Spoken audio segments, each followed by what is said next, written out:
I now want to introduce Peter Hobbins. Peter is going to talk about something altogether different, actually, which is great. Snakes and ladders, dangerous animals in colonial Australia. Please join me in welcoming Peter.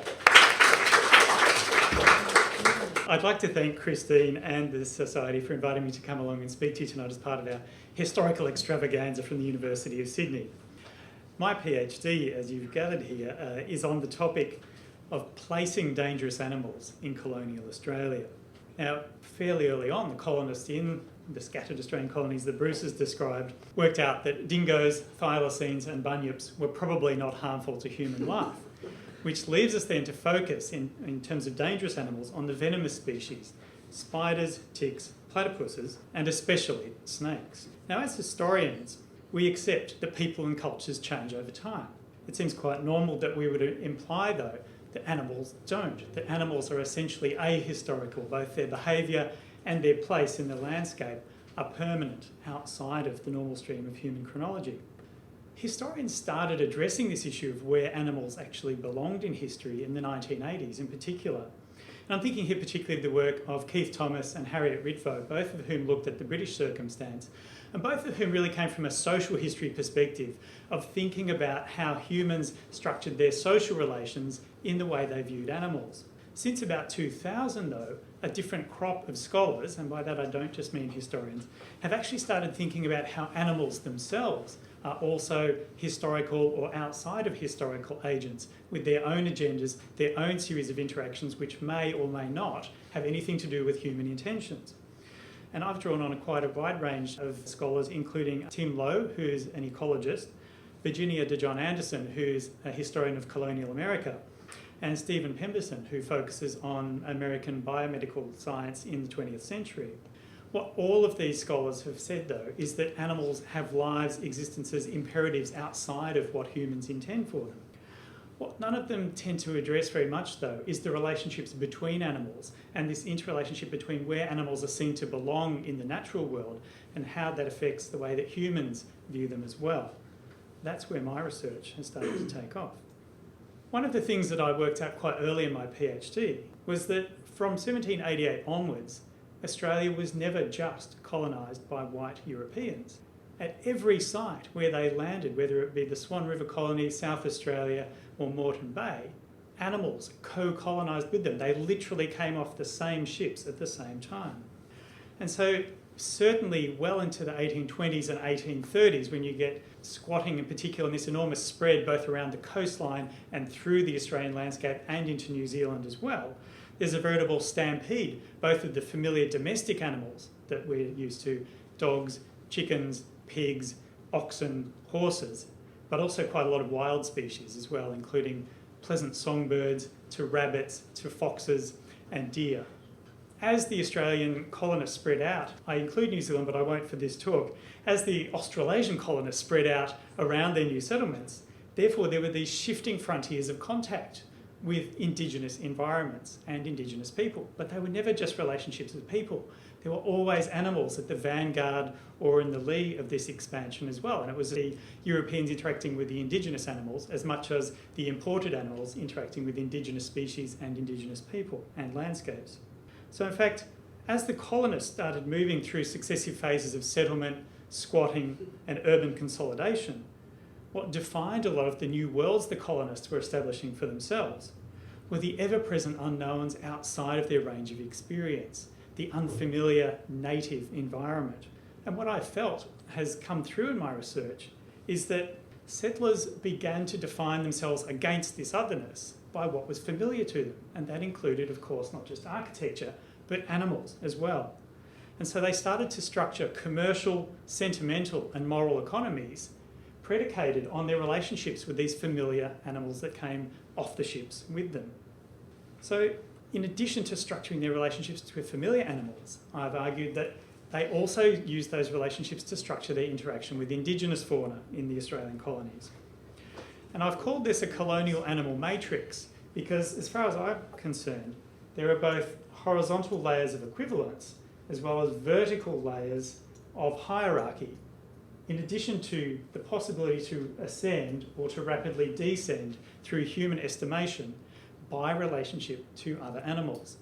And I've deliberately chosen the ancient Hindu game of snakes and ladders as the metaphor that I like to use for this, because it not only is a game, it also carried overt moral overtones well into the 20th century. And you certainly see that in Australian iterations of snakes and ladders as well. So that although each matrix was established in a localised sense, in other words, it was specific to the place where it occurred, it was also historically specific. It could change. And in fact, these matrices were constantly dynamic. Animals could rapidly move upward or downward, depending on a whole range of social circumstance and the way they were seen in relation to other animals. I'll just give two brief examples before I move on to the scary stuff. Probably the most infamous imported animal in colonial Australia was the rabbit. And most of us, I think, know that rabbits were imported several times into the Australian colonies unsuccessfully, until their rather spectacular takeoff in the 1860s, which led to them by the 1880s being considered amongst the most potent vermin ever brought to the colonies.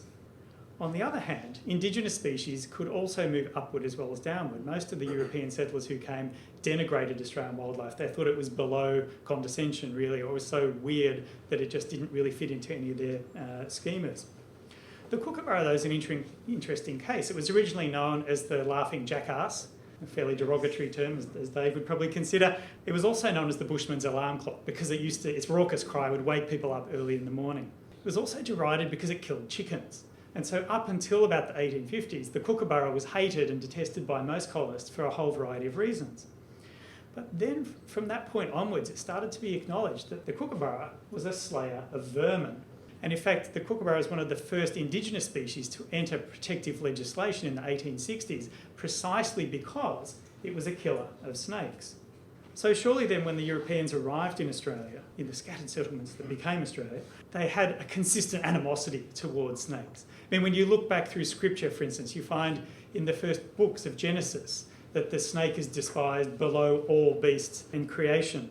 And similarly, the tradition of natural theology, which was akin to natural science but had an exegetic tradition. In other words, it imputed characters, moral characters and usefulness to animals through biblical interpretation, also placed the snake quite low, not only because of the danger posed by its bite, but quite literally because it was close to the underworld.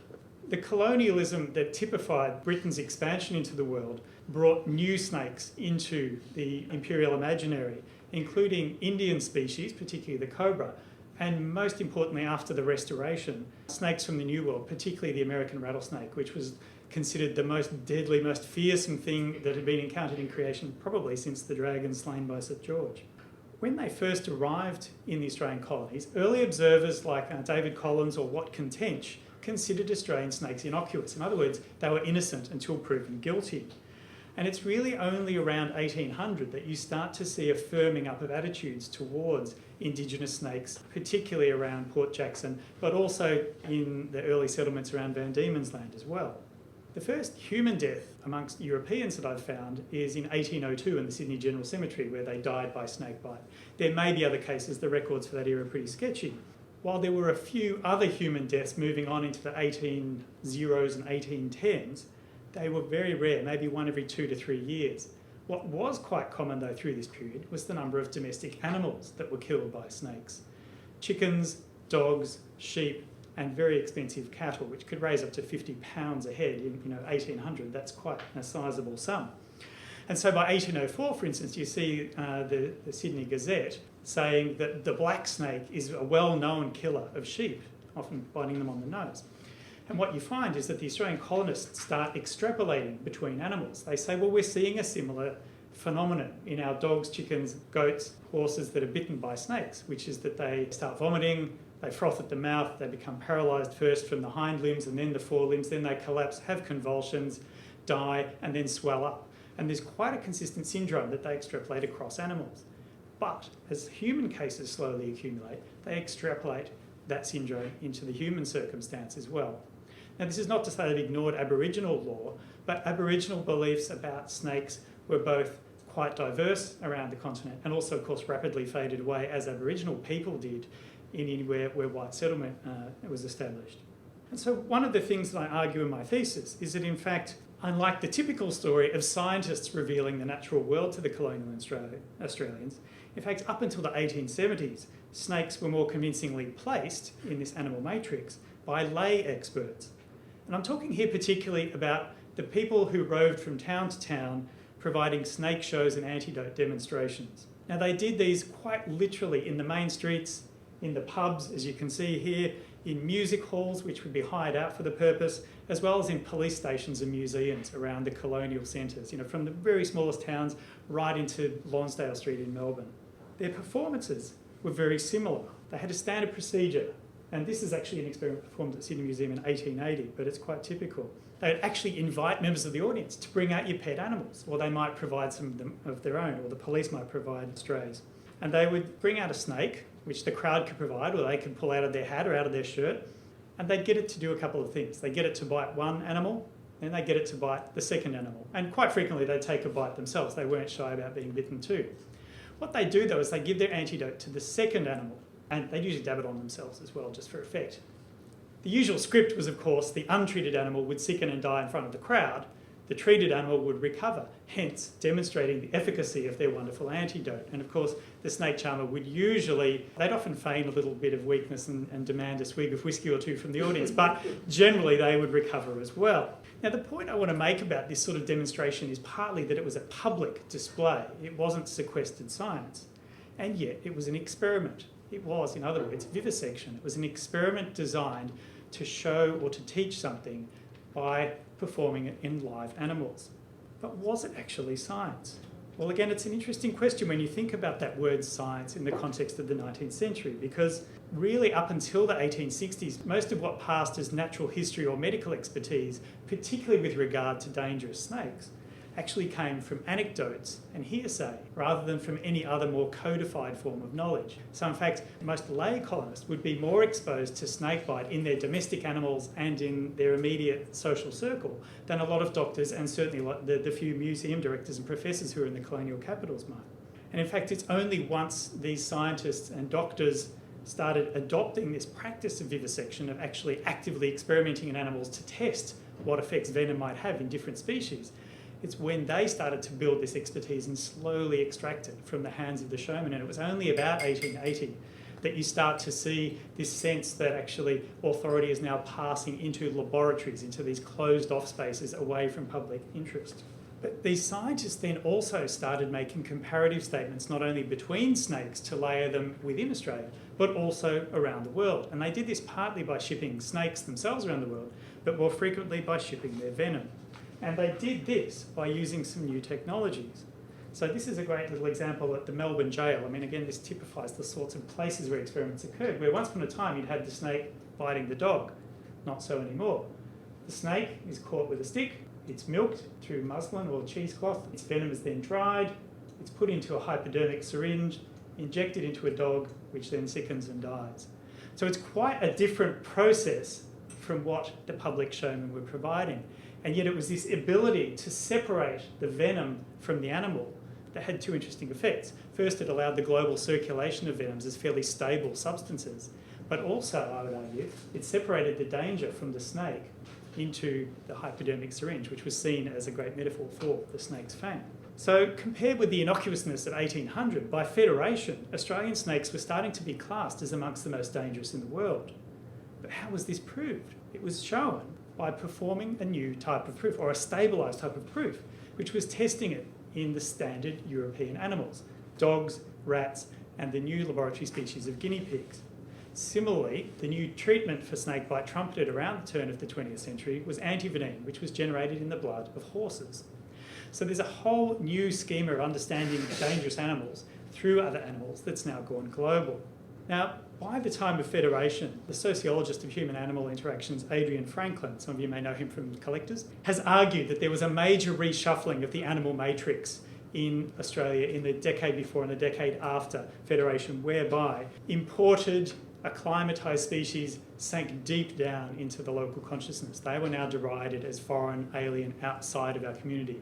Rather, the new nationalised Australians adopted Indigenous animals, particularly the emu and the kangaroo that hold up the coat of arms, but also the platypus, the lyrebird, the kookaburra, and the wombat and the koala, which they finally stopped killing generally in the 1930s. But where then does all of this movement in this animal matrix leave snakes? Well, I'd like to bring us to this post-Federation postcard entitled A Dangerous Visitor. Who's the dangerous visitor? We all immediately presume it's this little fellow here. You know, the indigenous snake in the Australian landscape is seen as the dangerous visitor, not the white dog that was introduced only a century earlier, and certainly not the white man waving a big stick. Thank you.